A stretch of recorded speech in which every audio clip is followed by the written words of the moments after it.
Okay guys, I wanted to make you a quick video this week. We are done with week 9 and on to week 10. We had an awesome day today. We started the day with devotion. We did Proverbs 9.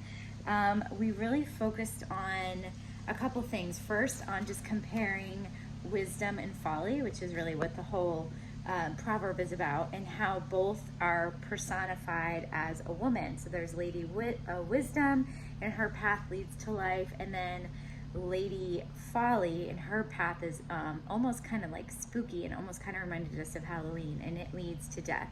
And how, every single day we have multiple times when we can choose either path.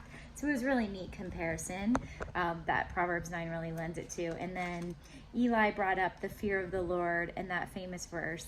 Jada compared it to Proverbs 1 and how both talk about fear of the Lord, but in a little bit different ways. And we just talked about what we thought those differences meant and what it meant by the anointed one or the holy one that they talk about, and how that was talking about Jesus and what it means to know him and how that leads to even more knowledge and wisdom. So it was an awesome time. And then Jada prayed for our day and we were off and running. We actually did devotion outside since it was so pretty outside. So that was good. And I've been using this app that I have that I really like that has someone reading the verse. So read the whole thing and then we talked about it. So great way to start the day. And then we went right into logic. I've been liking having that first thing in the morning, reasoning logic. So we are on lessons 23 through 26 for the next 2 weeks. And so we actually went through lessons 23, 24, 25, and kind of just like looked into the book and reviewed vocabulary and just went over it together, because all of us are kind of having a little bit hard time already. So I feel like it's really good to just talk about it and read through it together. And then next week we will really dive into lesson 26, which is the harder lesson. And then we can go over any exercises that they had trouble with or anything like that. So if something is stumping them, have them bring it to class so we can look at it together. The next thing that we did was Latin. We reviewed the Latin timeline from last year. This is going to be really important. Each of them wrote it down in their brain book of tenses. There's 6 tenses in Latin, and understanding that is going to be like super helpful moving forward. So last week we were in the present tense, and this week we are going to the future as well as the imperfect. So remember, the perfect is the was ing, so not quite the past. So we reviewed all of that, talked about the timeline. We compared Latin verbs to English verbs, which was a really interesting talk. And in some ways they're the same, in some ways they're different. So that was good. And then we played Pictionary, which was fun, with Latin vocabulary words, where they had the vocabulary word and they had to try and draw it, and then they had to guess it in Latin. So that was really fun. The next strand that we did was debate.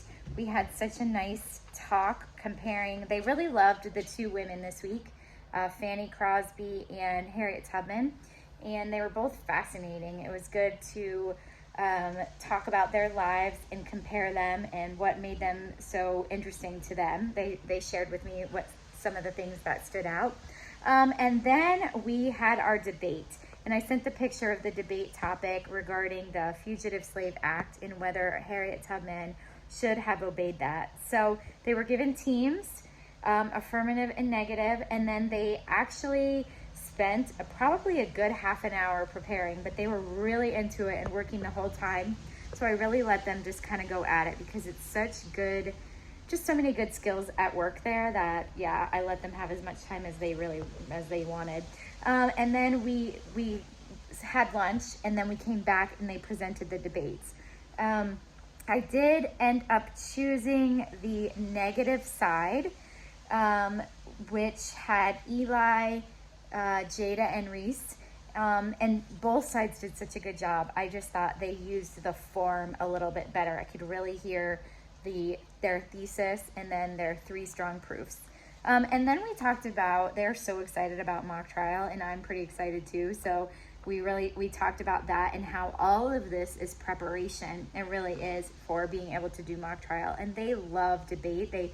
when we talked last week, most of them said that that was their favorite strand. So they're really, by working together this way, by using all of their Lost Tools skills of persuasion, by using all of those exact same skills as what they're using, having a thesis, having proofs, to really support their reasoning, and everything going back to supporting that thesis and trying to prove their point. They're doing such a good job, and they absolutely love it. So it's so fun to watch them all shine. And they're each, what's really cool, they're each starting to learn like who's good at what. Like, you're really good at exordiums, you're really good. And I love seeing them work together and using each other's strengths and learning from each other. It's so awesome. Then we did exposition. This week is elocution week, so that means they are writing their papers. So they're taking those outlines and they're turning them into papers using the Essay 5 outline or checklist. So what we did was we had them switch papers and check each other's outline, which is really fun, and then see what they were missing. So a few of them were missing things on their outline, and I know it's easy to skip that step of outlining fully and completely. It doesn't have to be in complete sentences, but having all the components there, I do think it's really important as they're growing in their writing skills to not skip the step of outlining. But this week they are working on all of the things on the Essay 5 checklist using that sample essay. The new skill is antithesis. So I will send you the quote that we used from Guardians of the Galaxy, a Gamora quote. Then we also pointed out antithesis in our devotion this morning. We saw an example, and Eli was able to point it out. And then I believe actually in debate as well in one of their stories. So it's really neat to just starting to be able to recognize antithesis in writing. And then we talk about every time we see antithesis in writing, asking ourselves, why is that there? Why did the author choose to use that? How did it help persuade, and what was the point? So that's pretty neat, and I love when they're able to just find and pick out antithesis in writing. And then we compared antithesis and counter thesis. Now this can be confusing, but they are not the same thing. So the counter thesis, to sum it up really quick, is literally the opposite of the thesis. So if it was, you're going to say they should walk in the road, the counter thesis is they should not walk in the road, literally the exact opposite. And they're using that in their skill of persuasion because they're going to put that in the introduction because they want to eventually refute what the opposite or counter thesis is. But antithesis is like a literary device. It's a type of parallelism. The most famous example is Walking on the Moon. One small step for man, one giant leap for mankind. It's like when you're using statements that are contrasting in order to parallel form and contrasting in order to prove a point. But this is all in your Lost Tools book, and we reviewed with them, but trying not to be confused. And I was really drove home the point. I asked them, multiple times to repeat it back to me, but there's going to be 4 types of parallelism, which I know is a lot. Looking for parallel proofs, which is a skill, parallel words anywhere in their paper, parallel phrases or clauses anywhere in their paper, and then antithesis anywhere in their paper. And of course, the parallel proofs will be in the first paragraph. So looking for opportunities, those are just to make their writing sound more eloquent, to help support their proofs in any way. So if you're having any trouble with that, let me know. Then we did the research presentations. They are doing great with that. They just really shine in this area. I love hearing their papers. This week it was on Benjamin Banneker. And then they had their solar eclipse pictures that they showed us and explained to us. So they did a great job.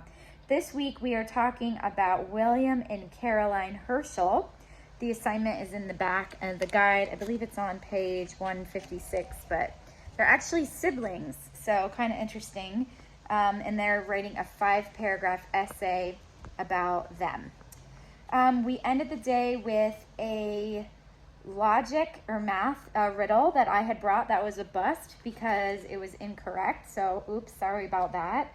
And then Eli had a riddle for us, particularly for me, and I'm sad to say I did not get it right, but I understand what I did wrong, and I won't do that again. And then what else did we do? I think that was all we had time for in math. So interesting math week. Usually by the time we get to the end of the day, everyone's brains are really tired. So anyway, we had an awesome day. I think they should be ready for week 10. Yeah, good day. Let me know if you have any questions. We'll be praying for everyone's week. Talk to you all later. Bye.